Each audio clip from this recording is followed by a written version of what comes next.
সনিষ্ঠ সদ্গুণ পূর্ণ কবি কল্ল দয়াদ্র চিত্ত শ্রী গৌর কৃষ্ণ চরিতা মৃতদান মুগ্ধ ভক্তি প্রসাদ মধুসূদন পাদ মিলে বাঞ্ছা কল্পতরুভশ্চ কৃপা সিন্ধুভ্যৈব চ পতিতানাং পাবনেভ্যো বৈষ্ণবেভ্যো নমো নমো। জয় শ্রী কৃষ্ণ চৈতন্য প্রভু নিত্যানন্দ শ্রী অদ্বৈত গদাধর শিবাসাদি গৌর ভক্তবৃন্দ। হরে কৃষ্ণ কৃষ্ণ কৃষ্ণ হরে হরে, হরে রাম রাম রাম হরে হরে। সর্বপ্রথমে মজ দীক্ষা গুরু দিব্য জ্ঞান প্রদাতা শ্রী শ্রী ভক্তি প্রসাদ মধুসূদন গুরু মহারাজের রাতের যুগল চরণে অনন্ত কোটি দণ্ডবাদ প্রণাম প্রতিজ্ঞাপন করছি। তৎসঙ্গে রামানন্দ রায় এবং চৈতন্য মহাপ্রভুর শ্রী চরণে প্রণাম নিবেদন করে তাহাদের কৃপায় তাহাদের চরিত্র কথা আমরা শ্রবণ কীর্তনে ব্রতী হয়েছি। ধারাবাহিকভাবে চৈতন্য চরিতামৃত শ্রবণ কীর্তনে আমরা মধ্যলীলা অষ্টম পরিচ্ছেদে পদার্পণে ভক্ত এবং ভগবানের যে মিলন, ভক্ত এবং ভগবানের যে কথোপকথন, ভক্তকে দর্শন করে ভক্তের যে একটা অষ্ট সাত্ত্বিক বিকার, যে প্রেম আস্বাদন, সেই চরিত্রের কথা আমরা শ্রবণ কীর্তন করেছি। গতকালকে আলোচনা করেছিলাম চৈতন্য মহাপ্রভু এবং রামানন্দ রায় তেনারা একজন অপরজনের সঙ্গে সম্বর্ধনা, বাক্য পুষ্পাঞ্জলি, একজন অপরজনের কাছে মিনতি, একজন অপরজনকে কিভাবে গুরুজন করা যায়, বড় করা যায়, সেটা আমরা শিক্ষা লাভ করলাম। জড় জগতের বিচারে আমরা কি করি, সদা সর্বক্ষণ একজনের প্রতি আরেকজনের সাক্ষাৎ হলে আমরা নিজেকে বড় বলে স্বীকার করি, বড়কে প্রকাশিত করি। আমরা কখনো ছোট হতে চাই না, নিজের গুণ আমরা নিজেই প্রকাশ করতে চাই, নিজের গুণ নিজেই প্রচার করি। কিন্তু বৈষ্ণব ধর্মের প্রথম মার্গটাই হচ্ছে আত্মনিবেদন এবং তৃণাদুপি সনেচন। চৈতন্য মহাপ্রভু সাক্ষাৎ ভগবান হয়েও রামানন্দ রায়ের কাছে কি বললেন, যে আমার কঠিন হৃদয় সদিতে আমি তোমার কাছে এসেছি আত্মশোধন করবার জন্য। দেহটাকে শোধন করা যায়, দেহটাকে পবিত্র করা যায়, দেহের রং পরিবর্তন করা যায়, বিভিন্ন শীতল পরিষ্কার জলে স্নান করলে শরীরটা পবিত্র হয়, বিভিন্ন সেন্ট ব্যবহার করলে ক্ষণিকের জন্য দুর্গন্ধটাকে পরিবর্তন করা যায়। কিন্তু জড় জগতের কোনো কিছু বস্তু দিয়েই দেহের ভিতরে যে আত্মা আছে, আত্মতত্ত্ব, আত্মাটাকে শোধন করা যায় না। আমি আমার বাইরের অঙ্গটাকে, বাইরের ভূষণটাকে পরিবর্তন করতে পারি, কিন্তু বাহ্যিক জগতের, জড় জগতের কোনো কিছু বস্তু দিয়েই আমাদের অন্তরটাকে পরিবর্তন করা যায় না। চৈতন্য মহাপ্রভু তার প্রথম বাণীতে বলেছেন, চেত্ত দর্পণ মার্জনম। মহাপ্রভু তিনি কখনো বলেননি আমাদের শরীরটাকে মার্জন করতে হবে। কেন? এই শরীরটাকে মার্জন করলেও আপনি আছেন, না করলেও পৃথিবীতে থাকবেন। ভগবানের ইচ্ছায় আপনা থেকেই মার্জন হয়েই যায়। কিন্তু মহাপ্রভু কি বললেন, চিত্ত, আমার অন্তরটাকে মার্জন করতে হবে, পরিষ্কার করতে হবে। চিত্ত দর্পণ মার্জনম, চিত্তটাকে এমন করে মার্জন করতে হবে যাতে আয়নার মতো আমি নিজেকে নিজে দর্শন করতে পারবো। দর্পণম, দর্পণের মতো পরিষ্কার রাখতে হবে যাতে আমি আমার মনের সঙ্গে নিজেকে আত্মার সাথে পরমাত্মার মিলন ঘটাতে পারি, নিজেকে জানতে পারিনি। যেমন মহাপ্রভু রামানন্দ রায়কে বললেন, জড় জগতের কোনো কিছু বস্তু দিয়েই আত্মার কল্যাণ, আত্মশুদ্ধি করা যায় না। আত্মশুদ্ধি করতে গেলে কি করতে হবে? সাধু সঙ্গের মাধ্যমে, সাধু সন্তগণের শ্রীমুখে ভগবানের গুণকীর্তন শ্রবণ করলে আমাদের আত্মশুদ্ধি করা যায়। তো এখানে সেই কথাটাই বললেন, হে রামানন্দ রায়, তোমার সঙ্গে কোনো আমার দর্শন হবে তো? তোমার সঙ্গে আমি আত্মশুদ্ধ করতে পারবো তো? সেই কথাটা আবার পুনরায় ঘুরিয়ে রামানন্দ রায় শ্রীমান মহাপ্রভুকেই বললেন। কি বললেন? রায় কহে আইলা যদি পামর সধিতে, দর্শন মাত্রে শুদ্ধ নহে মোর দুষ্ট চিত্তে। কি বললেন? যে প্রভু, আপনার দর্শন পেয়ে, ভগবত দর্শন করে আমার দেহটা শুদ্ধ হবে, দেহটা শুদ্ধ হয়েছে, দেহের মঙ্গল হয়েছে, এই কথাটা কিন্তু বললেন না। কি বললেন? যে প্রভু, আপনাকে দর্শন করে আমার দুষ্ট চিত্তটা অতি সহজেই পবিত্র হলো না, হবে না। কেন? আমি অসৎ সঙ্গে কাম, ক্রোধ, লোভ, মোহ, মত, মাৎসর্য সবসময় অন্তর্ধান হয়েছিলাম। সাধকগণ সাধনে অন্তর্ধান হয়ে যায়, সাধনে মগ্ন হয়ে যায়, আর আমি একজন ভোগী মানুষ হয়ে ভোগ বিলাসিতায়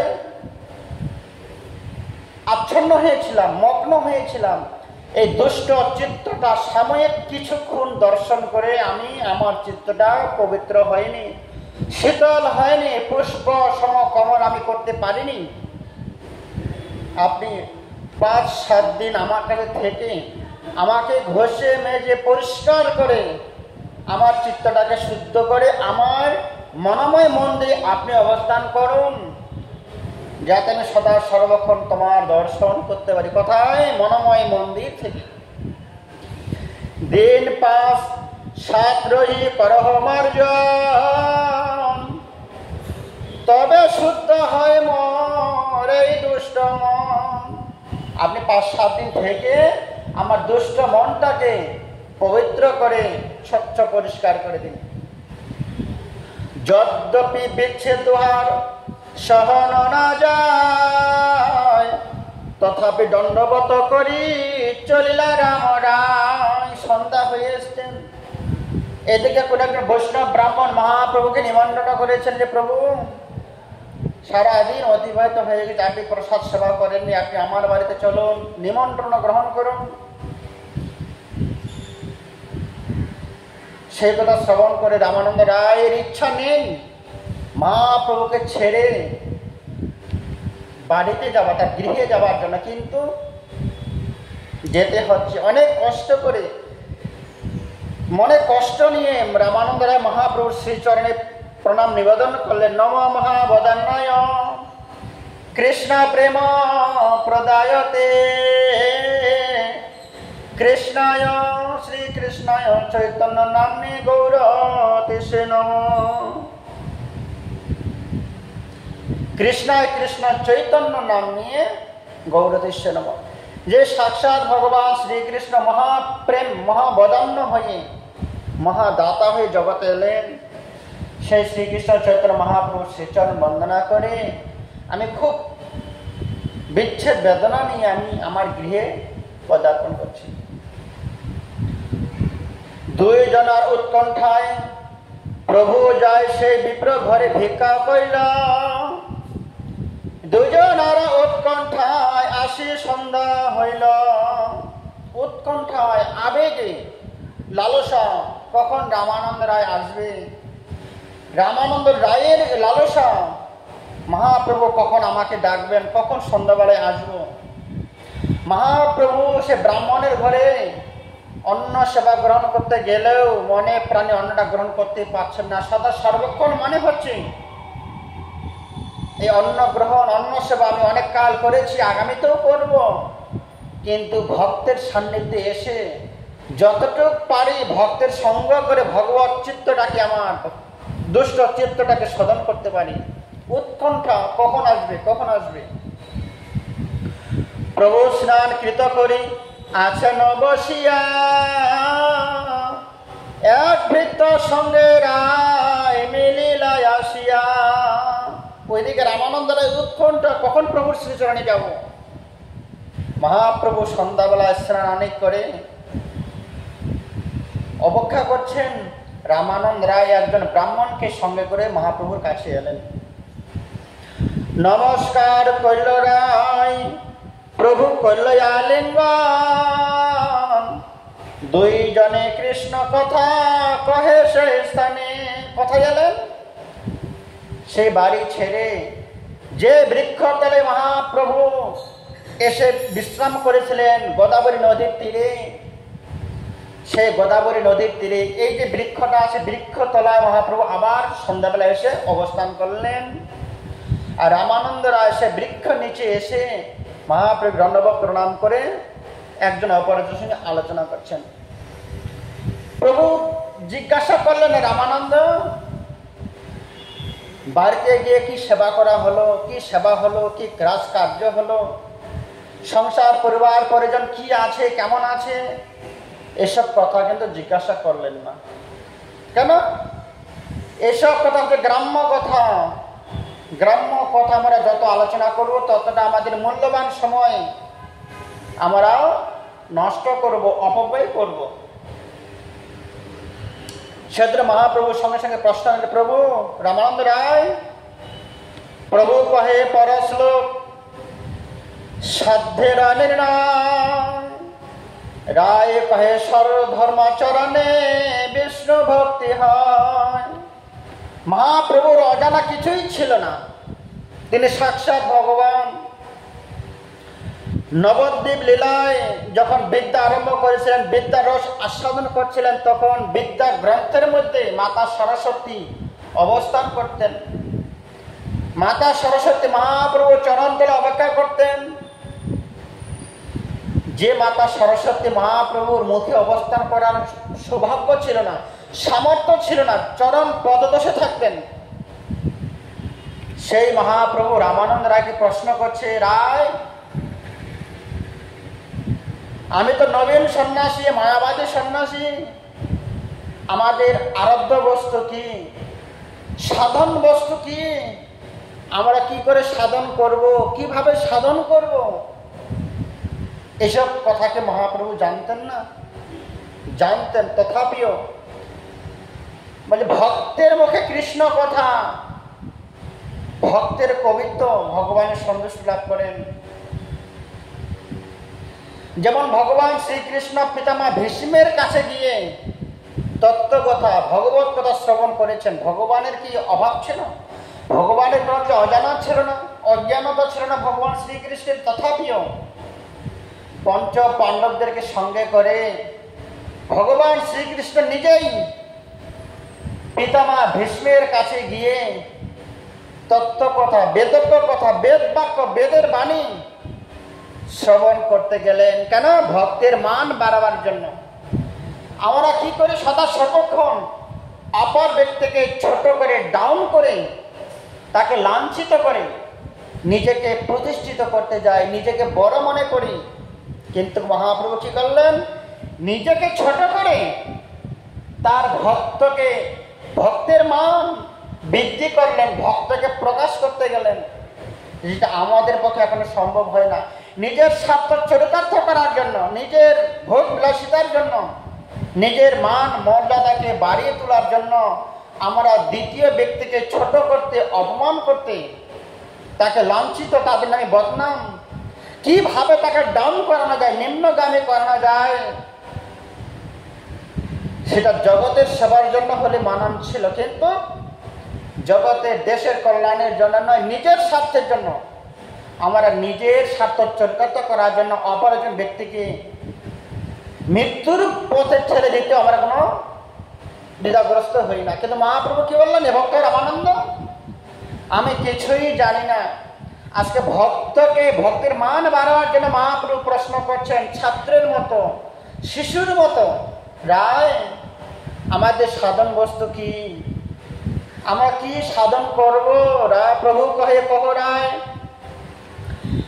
সাধ্যের অনির্ণয়, আমাদের সাধন বস্তু কি? মহাপ্রভু জানতেন না আমাদের সাধন বস্তু কি? জানতেন, তথাপিও রায় কহে স্বধর্মাচরণে বিষ্ণু ভক্তি হয়। উত্তর কি দিলেন? রায় কহে স্বধর্ম আচরণে বিষ্ণু ভক্তি হয়। স্বধর্ম আচরণে ভগবানকে পাওয়া যায় না। ইনি কিন্তু বলতে পারলেন না যে স্বধর্ম আচরণে ভগবত প্রাপ্তি হয়, স্বধর্ম আচরণে ভগবানের লাভ হয়, স্বধর্ম আচরণ করে ভগবত চরণ দর্শন করা যায়। কি বললে? কৃষ্ণ ভক্তিটা হয়। কেন? কৃষ্ণ ভক্তি ছাড়া ভগবানকে লাভ করা যায় না। রামানন্দ রায় বলতে পারতেন স্বধর্ম আচরণে ভগবত প্রাপ্তি হয়।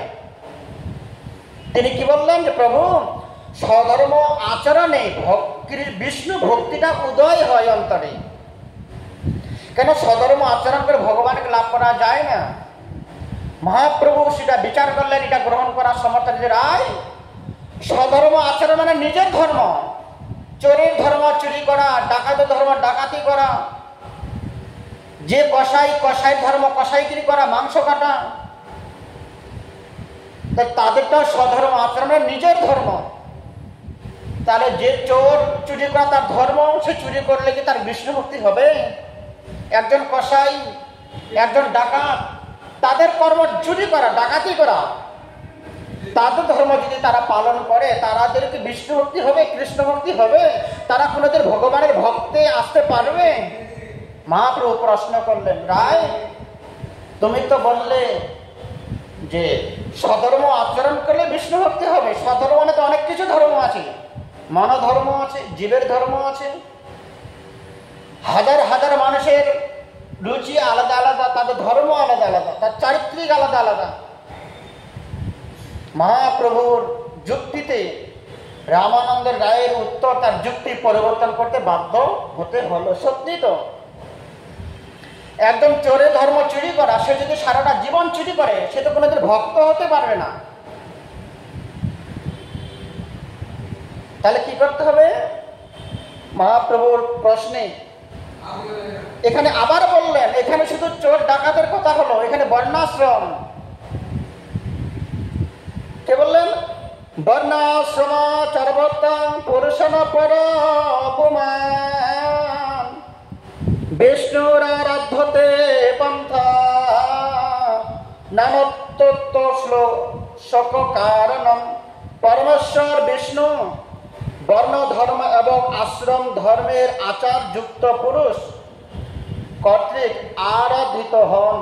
বর্ণাশ্রমে ব্যতীত তাহাকে পরিপুষ্ট করার কোনো কারণ নেই। আবার আমরা কেউ বানপ্রস্থ, কেউ গৃহী, কেউ মচি, কেউ মেথর, কেউ ব্রাহ্মণ, চারি বর্ণাশ্রম আছে। তার মধ্যে আবার আলাদা আলাদা বর্ণের ধর্ম, আলাদা আলাদা কর্ম আছে। এসব করলে আমাদের বিষ্ণু ভক্তি হয় না। এগুলো হচ্ছে জড় জগতের কর্ম, কর্মকাণ্ডীয়। এর উপরে যেতে হবে। রায় এর উপরে কি আছে সেটা বলো। এর মধ্যে আমাদের আবদ্ধ থাকলে আমরা বিষ্ণু ভক্তি লাভ করতে পারো না।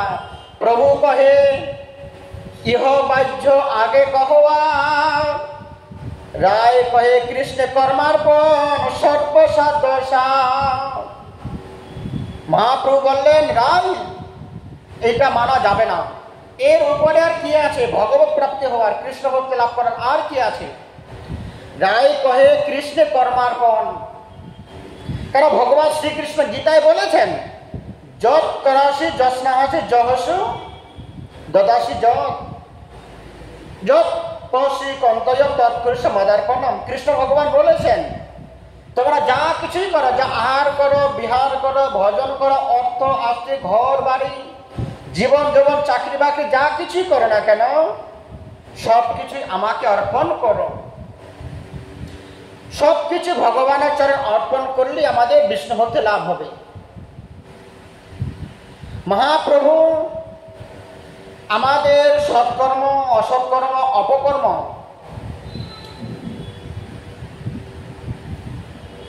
সবকিছু ভগবানের চরণে অর্পণ করে দেব, দিলে আমাদের ভগবানের ভক্তি হবে। মহাপ্রভু এটাও মেনে নিতে পারলেন না। কেন? আমি সারাটা জীবন অপকর্ম করব, পাপকর্ম করব, অন্তিম সময় সেটা ভগবানের চরণে নিবেদন করব, এতে আমার পরিপূর্ণ।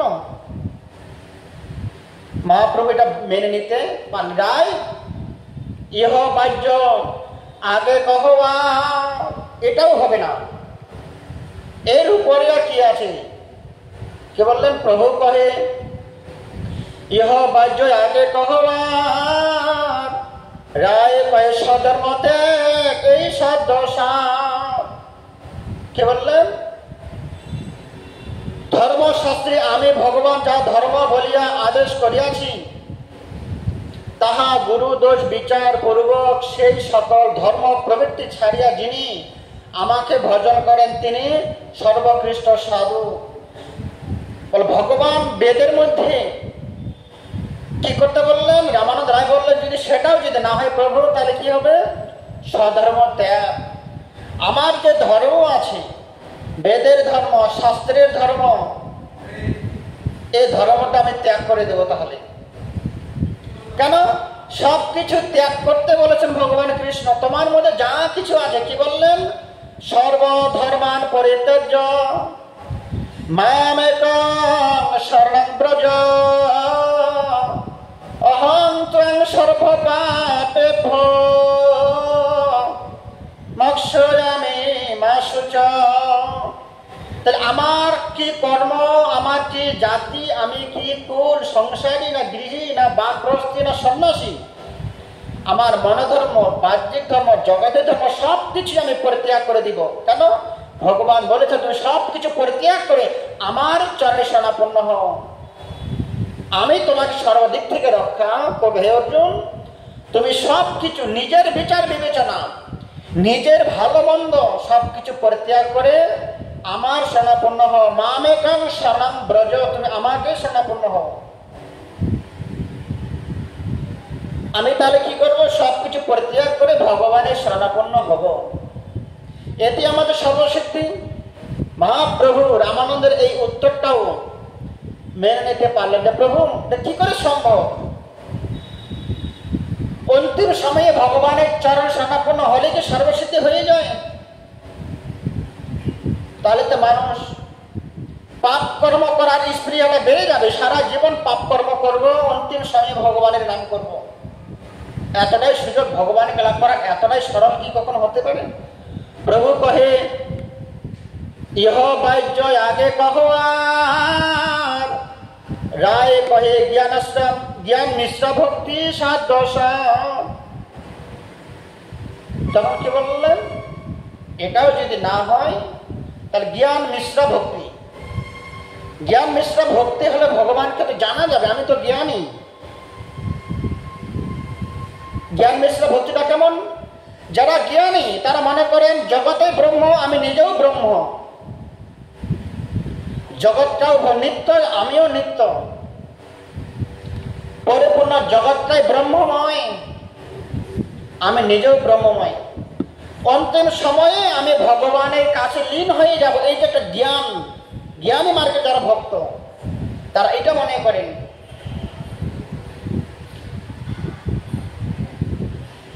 ব্রহ্মত্ব লাভ করিয়া পরে আমার পরাভক্তি লাভ হয়, ব্রহ্মত্ব আমি লীন হয়ে যাব। ভগবানও ব্রহ্ম, জগৎ ব্রহ্ম, আমিও ব্রহ্ম, আমার যা কিছু দর্শন করি সবকিছু ব্রহ্ম। এরকম যখন জ্ঞান আমার হবে, বুদ্ধিটা যখন আসবে, তখন আমি সবকিছু সিদ্ধি লাভ করতে পারবো। মহাপ্রভু তাও স্বীকার করে নিলেন না যে জ্ঞানী ভক্ত হলেও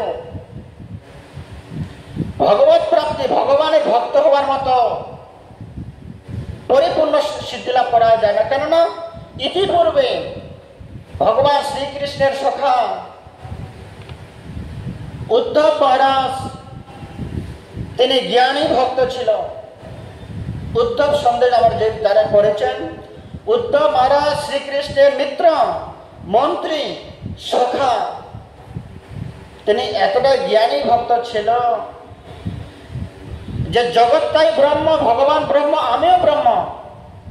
এতটা জ্ঞানী ভক্ত হওয়া সত্ত্বেও শ্রীকৃষ্ণের সখা উদ্ধব মহারাজ ভগবানের থালায় সেবা গ্রহণ করতেন, ভগবানের পালঙ্কে শয়ন করতেন, ভগবানের বেশভূষা তিনি পরিধান করতেন, এমনকি ভগবানের যে রথেতে তিনি চলে বেড়াতেন। ভগবানের এত নিকটে থাকা সত্ত্বেও তিনি জ্ঞানী ভক্ত হওয়ার দরুন ভগবানকে চিনতে পারেননি। তাহলে যতদিন আমাদের জ্ঞান, আবার আমাদের কথাবার্তা কি বললেন, কর্মকাণ্ড জ্ঞানকাণ্ড কেবলই বিষয় ভাণ্ড।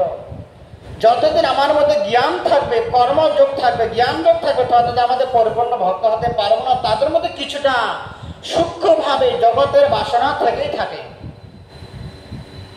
যখন মহাপ্রভু সিদ্ধান্তটা দাঁড় করালেন, রামানন্দ রায় তাকে আবার পরিবর্তন করতে হলো। মহাপ্রভুর প্রতিটা সিদ্ধান্ত,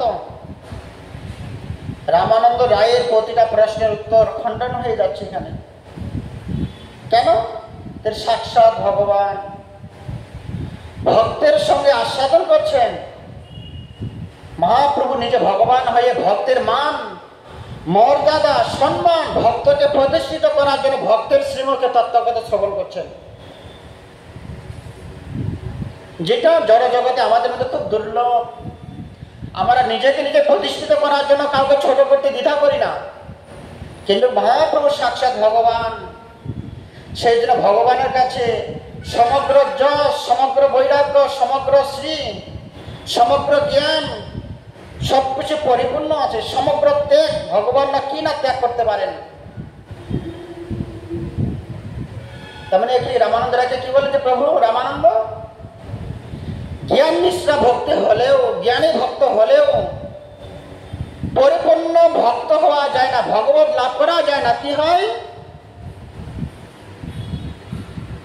প্রভু কহে ইহ বাহ্য আগে কহবার, রায় কহে জ্ঞান শূন্য ভক্তি সাধ্য। কি হলো জ্ঞান শূন্য ভক্তি? আমার কোনো জ্ঞান নেই, ভালো মন্দ নাহি জানি, সেবা মাত্র করি, তোমার সংসারে আমি বিষয় প্রহরী। আমার কোনো জ্ঞান নেই, আমি মন্ত্র জানি না, তন্ত্র জানি না, সেবা জানি না, প্রভু কোনো ইষ্ট বিস্তৃতি করতে জানি না, ভালো মন্দ নাহি জানি, সেবা মাত্র করি, তোমার সংসারে আমি বিষয় প্রহরী। আমার কোনো জ্ঞান নেই, বুদ্ধি নেই, মন্ত্র নেই, সাধন ভজন নেই, আমি তোমার দাসানো দাস। আমি ব্রাহ্মণ নই, ক্ষত্র বৈশ্য শূদ্র কভু নহি আমি। নাহং বিপ্রনচ আমাদের শ্লোক আছে। আমি কি জানি?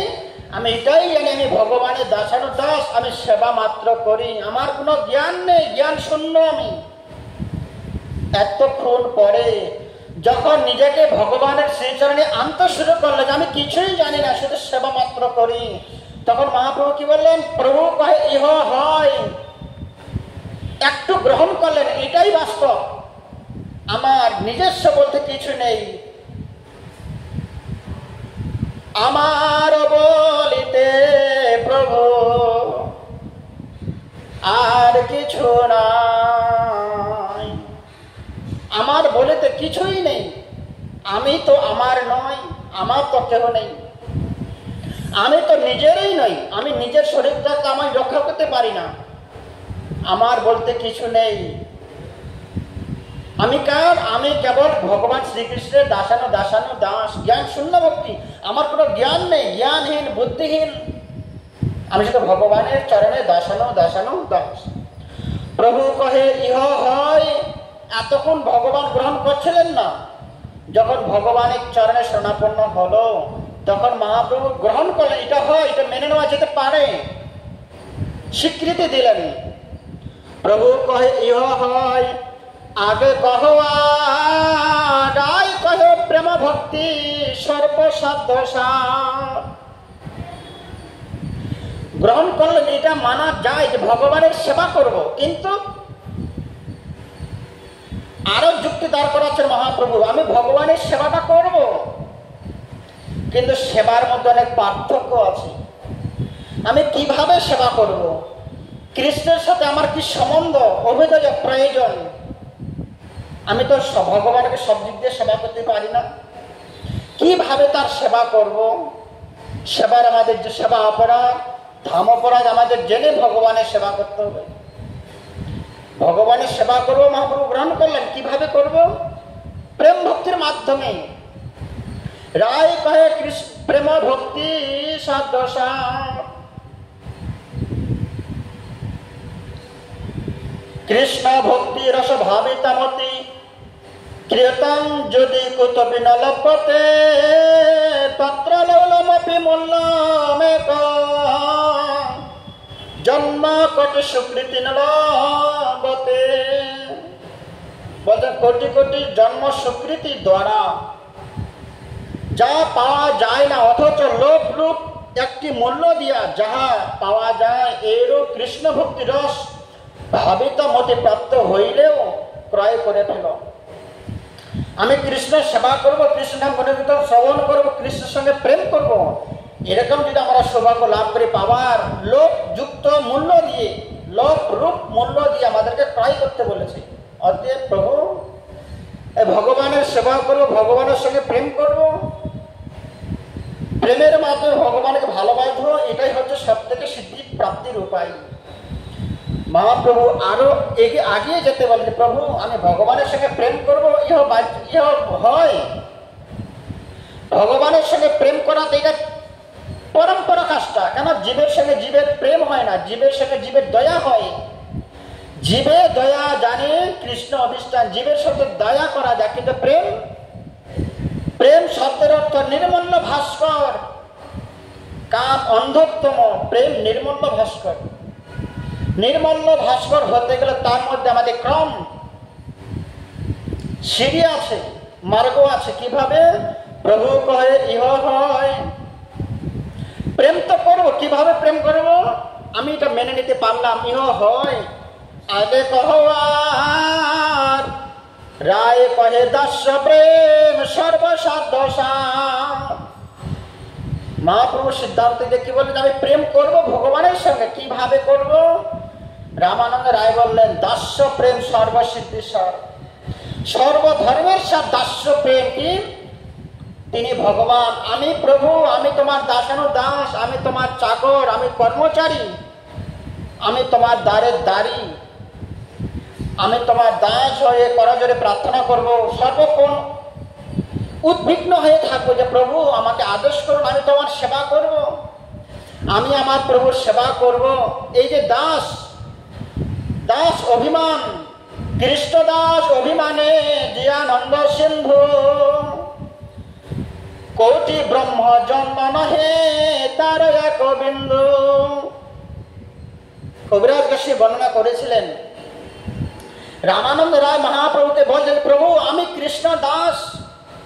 এই যে অভিমান, এই অভিমানের যে আনন্দ, আমি ভগবানের সেবা করছি, সেবা করব, এই যে মনের সুখ, এই সুখটা কারোর সঙ্গে তুলনা করা যায় না। কৃষ্ণদাস অভিমানে, কৃষ্ণদাস অভিমানের মধ্যে যে সুখ আছে, এই সুখটা কোটি ব্রহ্ম জন্ম নহে তারও এক বিন্দু। হাজার হাজার ব্রহ্মে যদি জন্মগ্রহণ করি, ব্রহ্মা হয়ে যায়, তথাপিও কৃষ্ণদাসের মতো ব্রহ্মা সুখ আস্বাদন করতে পারে না।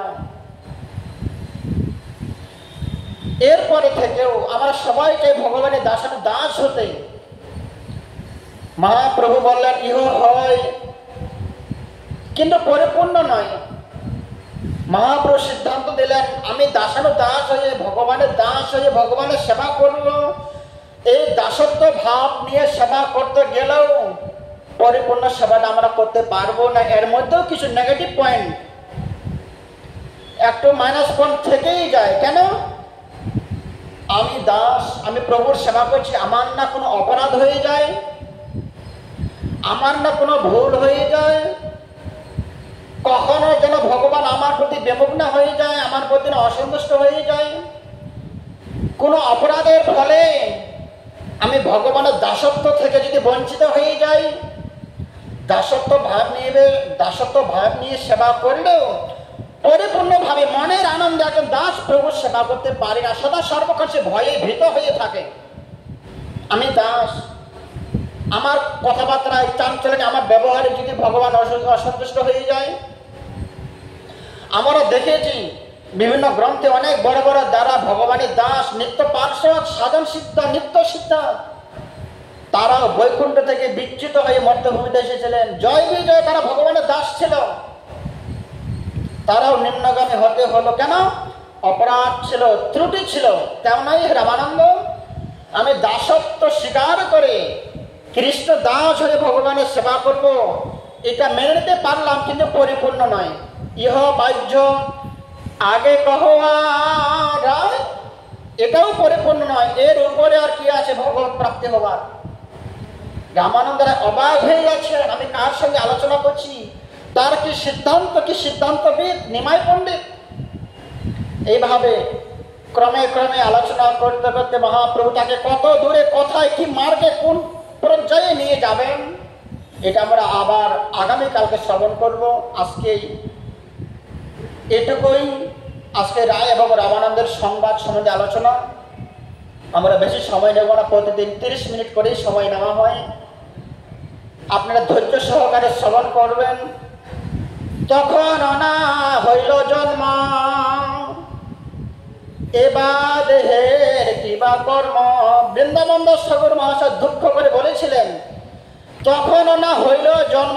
কখন? মহাপ্রভুর সময়, যখন মহাপ্রভু নবদ্বীপ মায়াপুরে দিব্য শরীর নিয়ে জগতে মানুষের মতো পরিভ্রমণ করলেন, নগর নগর নাম সংকীর্তন করলেন, সেই সময় যদি আমার জন্মগ্রহণ হতো, আমি মহাপ্রভুকে দিব্য দর্শন করতে পারতাম, জাগতিক চক্ষু দিয়ে দর্শন করতে পারতাম, তার সংস্পর্শে থাকতে পারতাম, তার শ্রীমুখে গুণকীর্তন শ্রবণ করতে পারতাম, তার হরিনামের শোভাযাত্রায় আমিও অংশগ্রহণ করতে পারতাম, কিন্তু তখন আমার জন্মটা হয়নি।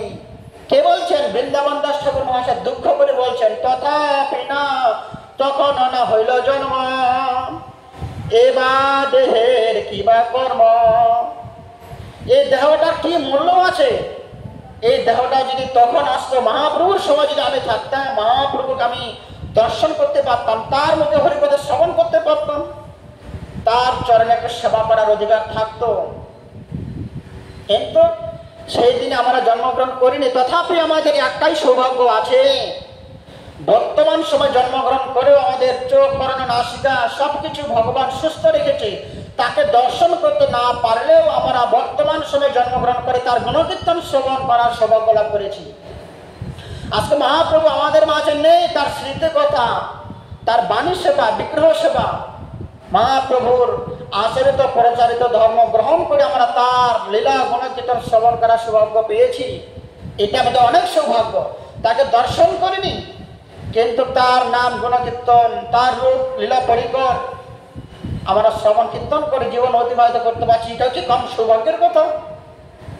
এখনো কিছু নরাধম ব্যক্তি, দুর্ভাগ্য ব্যক্তি, মন্দভাগ্য ব্যক্তি এখনো মায়ার কবলে কবলিত হয়ে যোগনিদ্রায় নিদ্রিত অবস্থায় আছেন। তারা এখনো সাধন ভজনে পদার্পণ করেননি, এখনো মানুষ জাগরিত হয়নি, তারা এখনো কৃষ্ণ প্রেমের সিন্ধু জলে অনায়াসে ভব সমুদ্র পার হতে আসেননি, আস্বাদন করতেও আসেনি। তারা এখনো মায়ার কবলে কবলিত হয়ে এখনো জড় জগতের মধ্যে গৃহ মেধি, গৃহ ভোজি, সংসার মেধির মতো তারা জীবনযাপন করছে। কুকুর বিড়াল ছাগলের মতো তারা এখনো শুধু সংসার সংসার করে মেছে যায় কাল, লাভ না হইল কিছু ঘটিল জঞ্জাল। তারা এখনো কিছু কিছু সংসারী ব্যক্তি আছে, তাদের কোনো লাভ বলতে কিছু নেই। তারা সংসার সংসার করে জীবনযাপন, জীবনটাকে বরবাদ করে দিচ্ছে। তার মধ্যে থেকে আমরা গুরু বৈষ্ণবদের সান্নিধ্যে এসে ভগবানের সাধন ভজনে ব্রতী হয়ে নিজের জীবনটাকে সার্থক করার সৌভাগ্য পেয়েছি। এর থেকে আমরা কি আনন্দ লাভ করতে পারি? তাই আপনাদের শ্রীচরণের প্রার্থনা নিবেদন, আপনারা সংসার জীবনে প্রতিপালন হতে হতে শুধু সংসারের জীবনটা বরবাদ করে দেবেন না। আপনারাও ভগবানের সাধন ভোজন করে ভগবানের গুণকীর্তন করে দুর্লভ মানব জন্মটাকে সার্থক করুন। এরকম দুর্লভ মানব জন্ম আমরা আর নাও পেতে পারি কখনো। আজকে রামানন্দ রায়ের সঙ্গে মহাপ্রভুর যে কথোপকথন, যে সংবাদ আমরা শ্রবণ করলাম, বাকি কিছুটা অংশ রয়ে গেল, আগামী কালকে আমরা সেটা শ্রবণ করব। আজকে এখানেই আমাদের চৈতন্য চরিতামৃত রায় রামানন্দ সংবাদ এখানে বিশ্রাম। বাঞ্ছা কল্পতরুভ্যশ্চ কৃপা সিন্ধু ভয়েব চ পতিতানাং পাবনেভ্যো বৈষ্ণবেভ্যো নমো নমো। জয় কবিরাজ গোস্বামী প্রভু কি, শ্রীমদ্ ভাগবত মহাপুরাণ কি, চৈতন্য চরিতামৃত কি জয় হোক, রামানন্দ রায় মহাপ্রভুর জয় হোক। হরে কৃষ্ণ। সবাই ভালো থাকুন, শ্রবণ করবেন। ভালো লাগলে, ভালো হলে আপনি আপনার প্রিয়জন ব্যক্তিকে শেয়ার করে শ্রবণ করার সৌভাগ্য লাভ করাবেন। হরে কৃষ্ণ।